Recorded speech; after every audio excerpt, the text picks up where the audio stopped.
கிறிஸ்துவுக்குள் பிரியமான என் அன்பு சகோதர சகோதரிகளே, ஆண்டவரும் இரட்சகரும் மீட்பருமான இயேசு கிறிஸ்துவின் நாமத்தினாலே உங்களை வாழ்த்துக்கிறேன். பிரியமானவர்களே, இன்றைய நாளிலே நாம் வேத வார்த்தையை தியானம் செய்ய போகிறோம். நீதிமொழிகளின் புஸ்தகம் 22ஆம் அதிகாரம் 6வது வாக்கியத்தை நாம் வாசித்து தியானம் செய்வோம். பிள்ளையானவன் நடக்க வேண்டிய வழியிலே அவனை நடத்து, அவன் முதிர் வயதிலும் அதை விடாதிருப்பான் என்று சாலமோன் ஞானி இந்த நீதிமொழிகள் புஸ்தகத்தில் 22ஆம் அதிகாரம் 6ஆம் வசனத்திலே நமக்கு கற்றுக் கொடுக்கிறார். ஆகவே இதை கேட்கிற நீங்கள் உங்கள் பிள்ளைகளை எப்படி நடத்த வேண்டும் என்று வேதம் நமக்கு கற்றுக் கொடுக்கிறது சாலமோன் ஞானியின் மூலமாக. என் அன்புக்குரிய சகோதர சகோதரிகளே, கர்த்தருடைய பிள்ளைகளே, இன்றைய கிறிஸ்தவ சமுதாயத்திலே பெற்றோர்கள் தன்னுடைய பிள்ளைகளை எப்படி வளர்க்கிறார்கள்? பெற்றோர்கள் தங்கள் பிள்ளைகளுக்கு எதை கற்றுக்கொள்ள விரும்புகிறார்கள் என்பதை நாம் ஆராய்ந்து பார்க்க வேண்டும். இன்றைக்கு கிறிஸ்தவ சமுதாயத்தில் இருக்கிற அநேக பெற்றோர்கள் தன் பிள்ளைகளுக்காக கண்ணீர் வடிக்கிறார்கள், கதறுகிறார்கள், வேதனை அடைகிறார்கள், சஞ்சலப்படுகிறார்கள், மன உளைச்சலுக்கு ஆளாகுகிறார்கள். காரணம், பிள்ளைகள் கர்த்தரால் வரும் சுதந்திரம், அந்த பிள்ளைகள் சுதந்திரமாக வாழ வேண்டும். அந்த பிள்ளைகள் ஃப்ரீடமாக, ஃப்ரீயாக பிள்ளைகள் வாழ வேண்டும் என்று பெற்றோர்கள் விரும்புகிறார்கள். அதனால்தான் ஒவ்வொரு கிறிஸ்தவ குடும்பத்தில் இருக்கிற பெற்றோர்கள் கண்ணீர் வடித்துக் கொண்டிருக்கிறார்கள். ஆனால் வேதத்திலே சில பெற்றோர்களை குறித்து நாம் வாசிக்கிறோம். 1 சாமுவேல் புஸ்தகத்திலே 2ஆம் அதிகாரத்திலே நாம் வாசிக்கும் பொழுது அங்கே ஒரு தாய் தகப்பனை குறித்து வாசிக்கிறோம். அந்த தகப்பனுடைய பெயர் எல்கானா, அந்த தாயினுடைய பெயர் அன்னாள். இந்த அன்னாள் மலடியாய் இருந்தாள், பிள்ளையற்றவளாய் இருந்தாள்,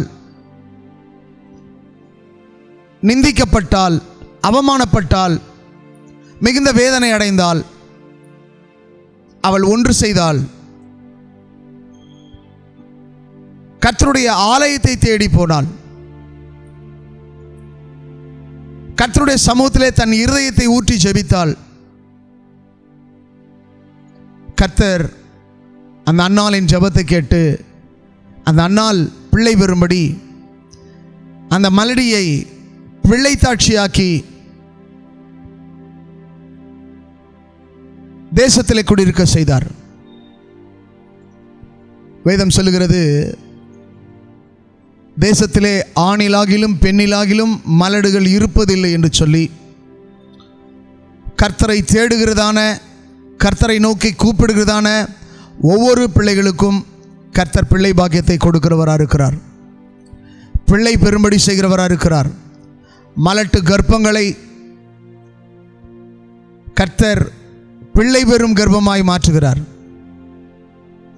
கருப்பையிலே கருமுட்டைகளை உருவாக்குகிறார்.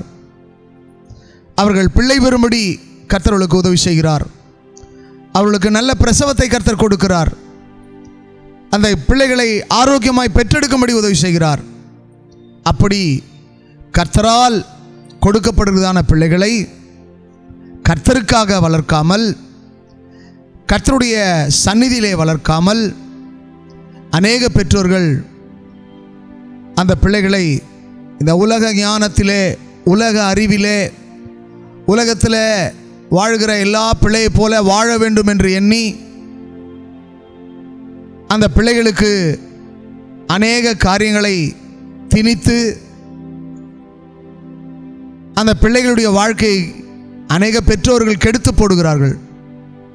ஆனால் இந்த அன்னாலும் எல்கானாவும் தன்னுடைய பிள்ளையாகிய சாமுவேலை கர்த்தருடைய சந்நிதியிலே வளர்க்கிறார்கள். கர்த்தருடைய சந்நிதியிலே அந்த பிள்ளையை கொடுத்தார்கள்.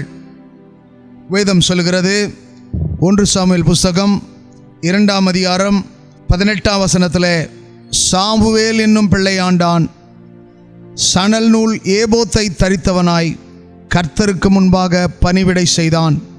தொடர்ந்து நாம் வாசிக்கும் பொழுது அந்த சாமுவேலை கர்த்தருடைய ஆலயத்திலே கொண்டு வந்து விட்டதினாலே அவன் கர்த்தருக்கு முன்பாக, தேவ மனுஷனாகிய ஏலிக்கு முன்பாக அவன் கர்த்தருக்காக வளர்க்கப்படுகிறான். 21ஆம் வசனம் சொல்கிறது, அப்படியே கர்த்தர் அன்னாளை கடாட்சித்தார். அவள் கர்ப்பந்தரித்து 3 குமாரரையும் 2 குமாரத்திகளையும் பெற்றாள். சாமுவேல் என்னும் பிள்ளையாண்டான் கர்த்தருடைய சந்நிதியிலே வளர்ந்தான். முதல் பிள்ளையாகிய சாமுவேலை அன்னாலும் எல்கானாவும் கர்த்தருடைய சந்நிதியிலே, கர்த்தருடைய ஆலயத்திலே, தேவ மனிதனிடத்திலே கொண்டு வந்து விட்டார்கள். அந்த பிள்ளை கர்த்தர் கொடுத்தார், அது கர்த்தருக்கே உரியது.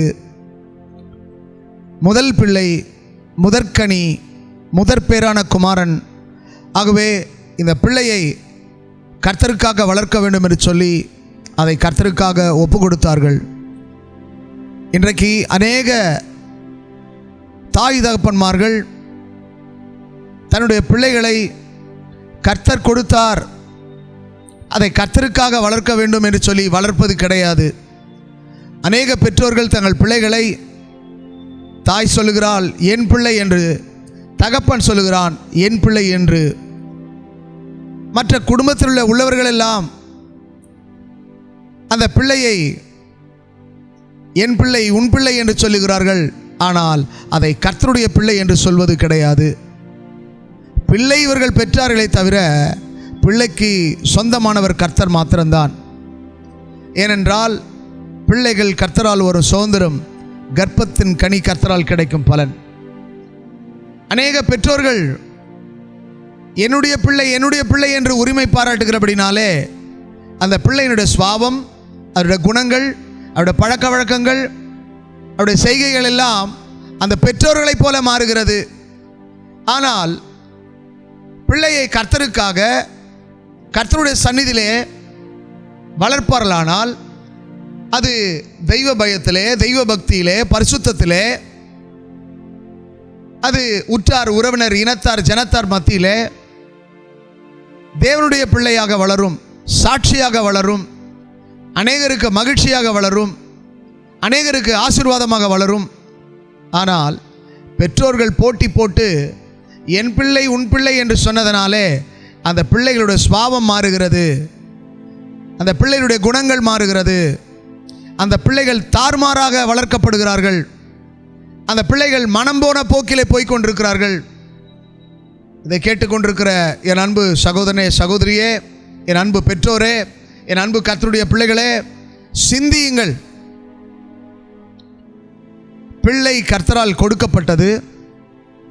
கொடுக்கப்பட்ட பிள்ளையை கர்த்தருக்காக வளர்க்கணும், கர்த்தருடைய பயத்திலே, பக்தியிலே, பரிசுத்தத்திலே வளர்க்கணும். அப்படி வளர்க்காமல் உலக பிள்ளைகளைப் போல, மற்ற பிள்ளைகளைப் போல அவர்கள் பிள்ளைகளை நடத்துகிறார்கள், பிள்ளைகளை வளர்க்கிறார்கள். ஆகவே பிள்ளைகள் கெட்டு போகிறார்கள், நாசமாகிறார்கள், சத்துருக்களாய் போகிறார்கள், துன்மார்க்கராய் வளர்க்கப்படுகிறார்கள். என் அன்புக்குரிய கர்த்தருடைய பிள்ளைகளே, கர்த்தர் கொடுத்த பிள்ளையை அன்னாலும் எல்கானாவும் ஆலயத்திலே கொண்டு வந்து விட்டார்கள். அது ஏலிக்கும் கர்த்தருக்கும் பணிவிடை செய்யக்கூடியதாக இருந்தது. அந்த பிள்ளை கர்த்தருடைய சந்நிதியிலே வளர்ந்தது. அந்த சாமுவேல் என்னும் பிள்ளை கர்த்தருடைய சத்தம் கேட்டது, கர்த்தருடைய சித்தம் செய்தது. இஸ்ரவேலர் மத்தியிலே, இஸ்ரவேல் தேசத்திலே கீர்த்தியும் புகழ்ச்சியுமாய் காணப்பட்டது. இன்றைக்கு எத்தனை பெற்றோர்கள் பிள்ளைகளால் நிந்திக்கப்படுகிறார்கள், அவமானப்படுத்தப்படுகிறார்கள், தலைகுனியப்படுகிறார்கள், பிள்ளைகளால் அசிங்கப்படுகிறார்கள், பிள்ளைகளால் கண்ணீர் வடிக்கிறார்கள், பிள்ளைகளால் மன உளைச்சலுக்கு ஏதுவாகிறார்கள். ஆனால் அன்னாலும் எல்கானாவும் மகிழ்ச்சி அடைகிறார்கள். ஏனென்றால் முதற்கனியாகிய பிள்ளையை, முதற்பேரான பிள்ளையை கர்த்தருக்காக கொடுத்தபடினாலும், பிள்ளையை கர்த்தருக்காக வளர்க்கிறபடினாலும் அந்த பிள்ளை கர்த்தருக்குள்ளே ஆசீர்வாதமாய் வளர்ந்தது. இன்றைக்கு உங்கள் பிள்ளைகளை நீங்கள் கர்த்தருடைய சந்நிதியிலே, கர்த்தருடைய ஆலயத்திலே, கர்த்தருடைய சமூகத்திலே வளர்ப்பீர்களானால் நிச்சயமாய் நீங்கள் பாக்கியவான்கள், பாக்கியவதிகள். இந்த பிள்ளையை பெற்ற பெற்றோர் பாக்கியவான், பாக்கியவதி என்று சொல்லும்படியாக நீங்கள் உங்கள் பிள்ளைகளை கர்த்தருடைய பயத்திலே, கர்த்தருடைய பக்தியிலே, பரிசுத்தத்திலே வளர்க்க வேண்டும். சாமுவேல் என்னும் பிள்ளை ஆண்டானை அந்த பெற்றோர்கள் கர்த்தருடைய சந்நிதியிலே ஒப்பு கொடுத்தார்கள். அது கர்த்தருக்காக வளர்ந்தது, கர்த்தருடைய ஊழியத்தை செய்தது, கர்த்தருடைய நாமத்துக்கு மகிமையாய் காணப்பட்டது. இந்த வார்த்தையை கேட்டுக்கொண்டிருக்கிற என் அன்பு சகோதரனே, சகோதரியே, உங்கள் வாழ்க்கையில் உங்கள் பிள்ளைகளை நீங்கள் அர்ப்பணியுங்கள், ஒப்பு கொடுங்கள். ஆபிரகாம் தன்னுடைய மகனாகிய ஈசாக்கை கர்த்தருக்கேற்ற வழியிலே வளர்த்தான். கர்த்தருக்கு பயப்படுதலை அவன் போதித்தான். ஆகவே ஆபிரகாமின் சந்ததி ஆசீர்வதிக்கப்பட்டது. இன்றைக்கு ஆபிரகாமை பார்த்து நம்முடைய முற்பிதா என்று சொல்லுகிறோம், விசுவாசிகளின் தகப்பன் என்று சொல்லுகிறோம். நமக்கு முன்மாதிரியாய் இருந்த ஆபிரகாம், விசுவாசிகளின் தகப்பன் என்று சொல்லக்கூடிய ஆபிரகாம் தன்னுடைய மகனாகிய ஈசாக்கை கர்த்தருக்காக வளர்த்தான், கர்த்தருக்கு பயப்படுதலை போதித்தான், விசுவாசத்தை போதித்தான், தேவனுக்காக வளர்த்தான். ஆகவே ஈசாக்கு ஆசீர்வதிக்கப்பட்டான். அந்த ஈசாக்கு தன்னுடைய மகனாகிய யாக்கோபை கர்த்தருடைய பயத்திலே, பக்தியிலே வளர்த்தார்கள். ஆகவே அந்த யாக்கோபும் ஆசீர்வதிக்கப்பட்டான், இஸ்ரவேல் என்று பெயரிடப்பட்டான்.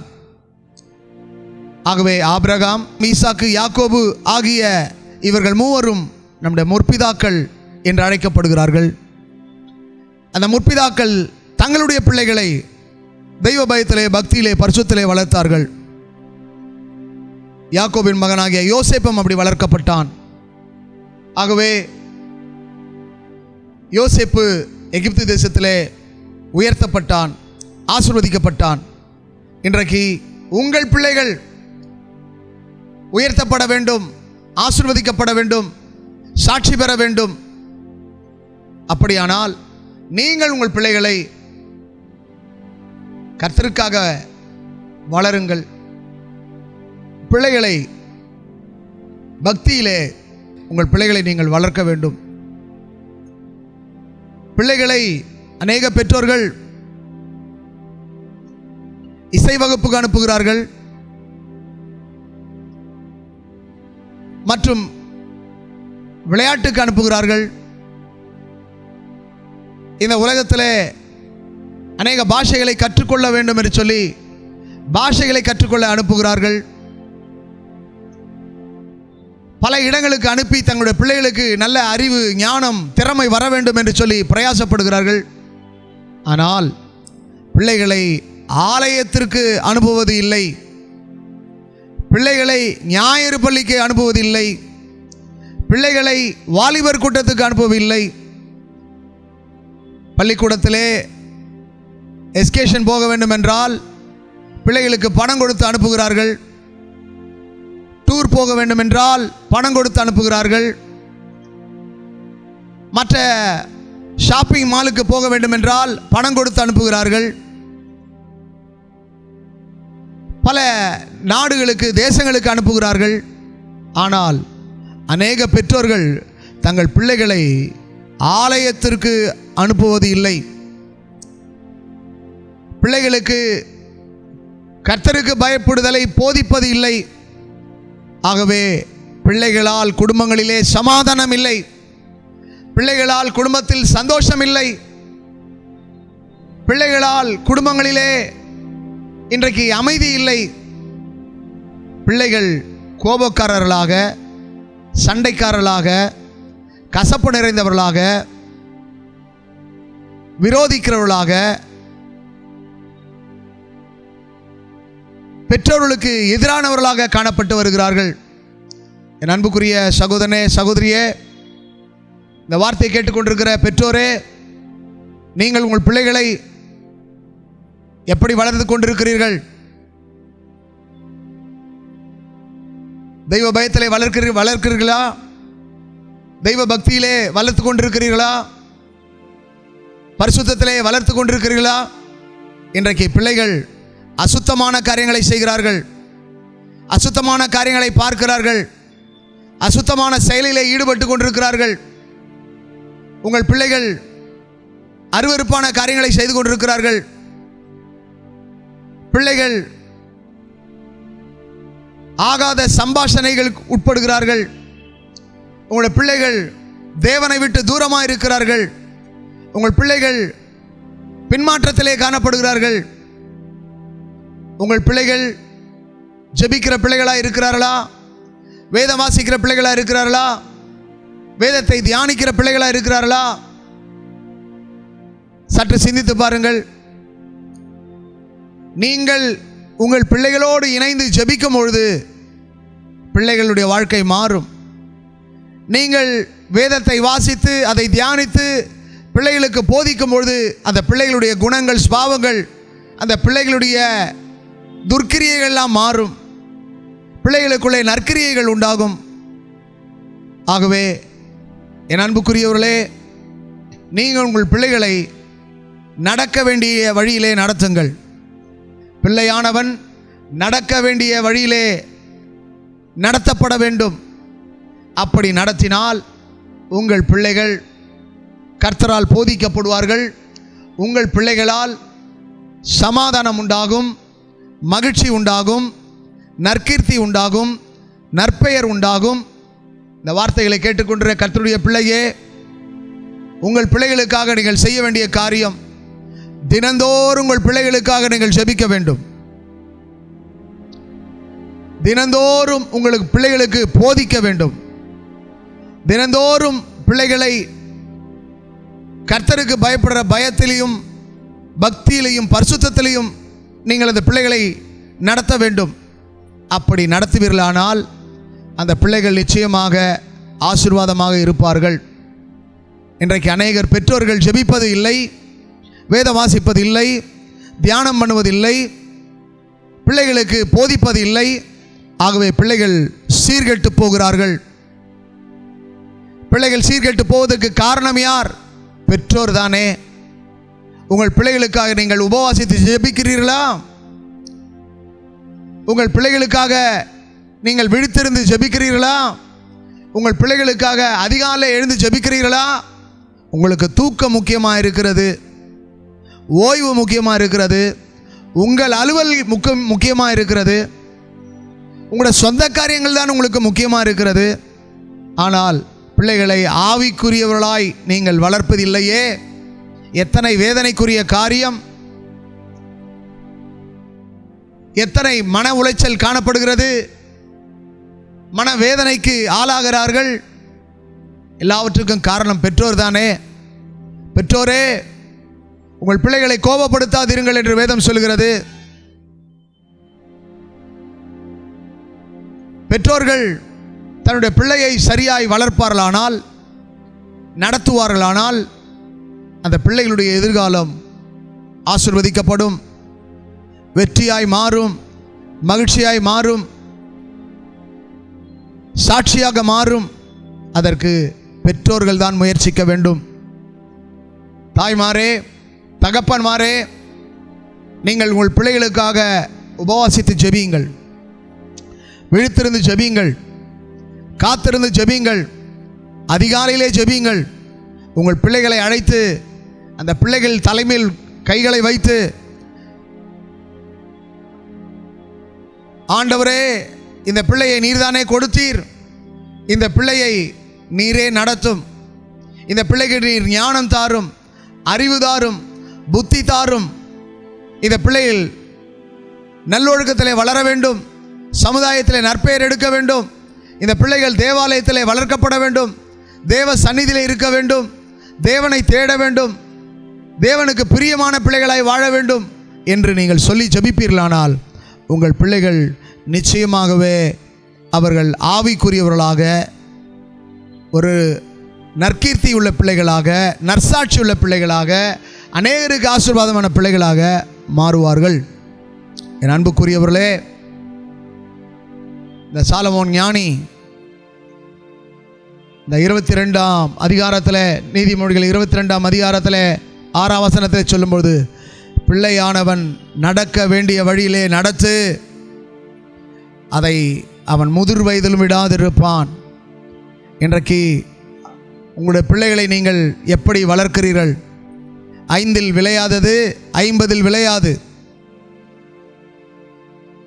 ஆகவே உங்கள் பிள்ளைகளுக்கு சிறு வயதிலேயே வேத வசனத்தை போதியுங்கள், கற்றுக் கொடுங்கள், வசனத்தை வாசிக்க கற்றுக் கொடுங்கள், ஜெபிப்பதற்கு கற்றுக் கொடுங்கள், பரிசுத்தமாய் வாழ்வதற்கு கற்றுக் கொடுங்கள், உண்மையாய் வாழ்வதற்கு கற்றுக் கொடுங்கள், தேவனுக்கு பிரியமாய், மனுஷனுக்கு பிரியமாய் வாழ்வதற்கு கற்றுக் கொடுங்கள்.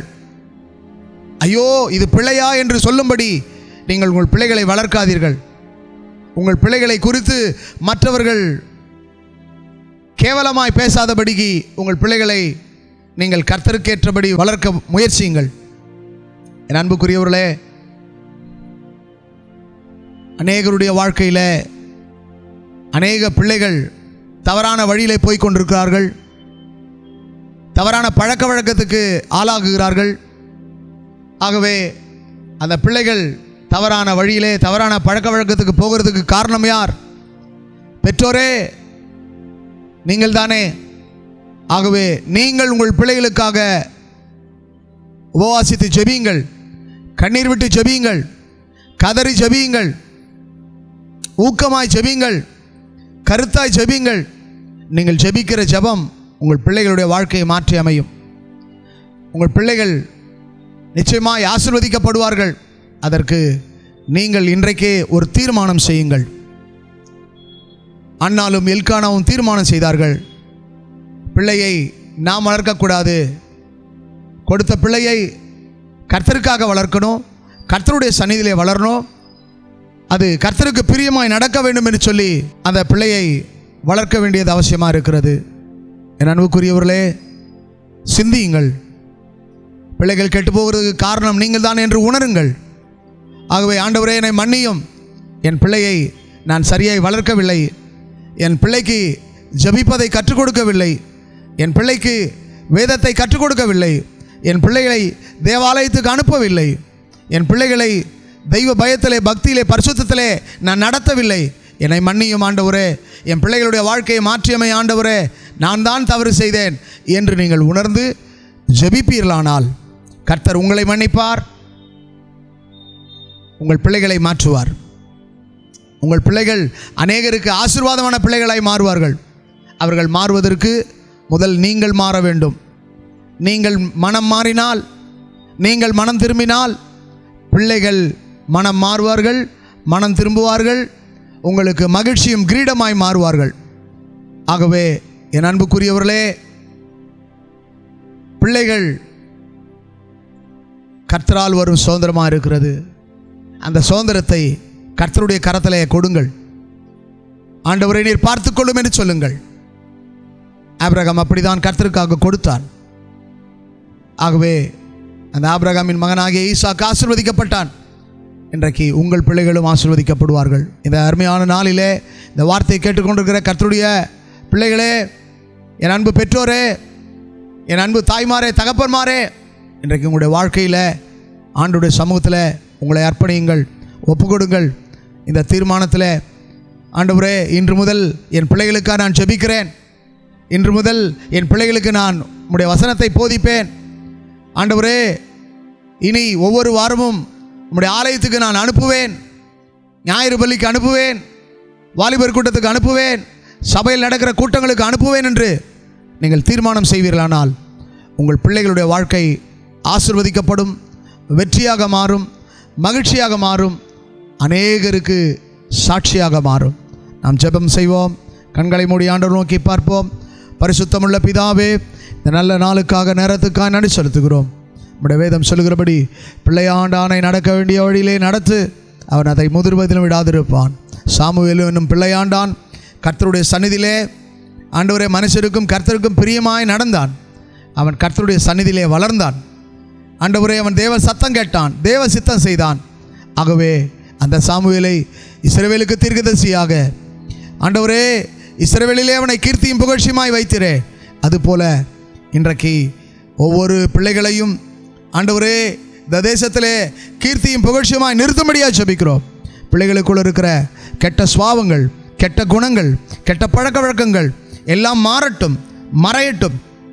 பிள்ளைகள், ஒவ்வொரு பிள்ளைகளும் கர்த்தருடைய சமூகத்திலே ஆண்டவரே வளரவும் வாழவும், அந்த பிள்ளைகள் கர்த்தருக்கு முன்பாக ஆண்டவரே உம்முடைய சித்தம் செய்ய முடியாது நாங்கள் ஜெபிக்கிறோம். ஒவ்வொரு பெற்றோர்களையும் உம்முடைய கரத்தில் படைக்கிறோம். பெற்றோர்கள் தங்கள் பிள்ளைகளை கர்த்தருடைய பயத்திலே பக்தியிலே வளர்க்க உதவி செய்யும். ஒவ்வொரு பெற்றோர்களுக்கும் ஆண்டவரே நீர் ஒரு உணர்வை தாரும். ஒவ்வொரு பெற்றோர்களையும் ஆண்டவரே நீர் உயிர்ப்பிக்கும்படி ஜெபிக்கிறோம். ஒவ்வொரு பெற்றோரையும் நீர் உருமாற்றமடை செய்யும்படி ஜெபிக்கிறோம்.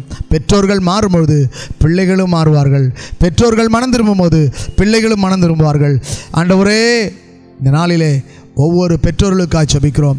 ஒவ்வொரு பிள்ளைகளுக்காக நாங்கள் ஜெபிக்கிறோம். ஒவ்வொருவரையும் பொறுப்பிடும். ஆண்டவரே, இந்த செய்தி ஒவ்வொருடைய வாழ்க்கையை மாற்றி அமைக்கட்டும், தலையெழுத்தை மாற்றி அமைக்கட்டும். ஆண்டவரே, அந்த பிள்ளைகளுக்கு வேண்டிய ஞானம், அறிவு, புத்தி உண்டாகும்படி ஜெபிக்கிறோம். பிள்ளைகளுக்கு தெய்வ பயம், பக்தி உண்டாகும்படி ஜெபிக்கிறோம். விசேஷமாக ஒவ்வொரு பிள்ளைகளையும் கர்த்தராகிய தேவன் ஆசீர்வதிக்கும்படி ஜெபிக்கிறோம். பெற்றோர்களை ஆசீர்வதியும், பிள்ளைகளையும் ஆசீர்வதியும். நீ உன் பிள்ளைகளின் பிள்ளைகளையும் இஸ்ரவேலுக்கு உண்டாகும் சமாதானத்தை காண்பாய் என்ற வசனம் நிறைவேறட்டும். கர்த்தருடனும் பெரிய கருச்சியும் இயேசு ரட்சக நாமத்தில் பிதாவே, ஆமென்.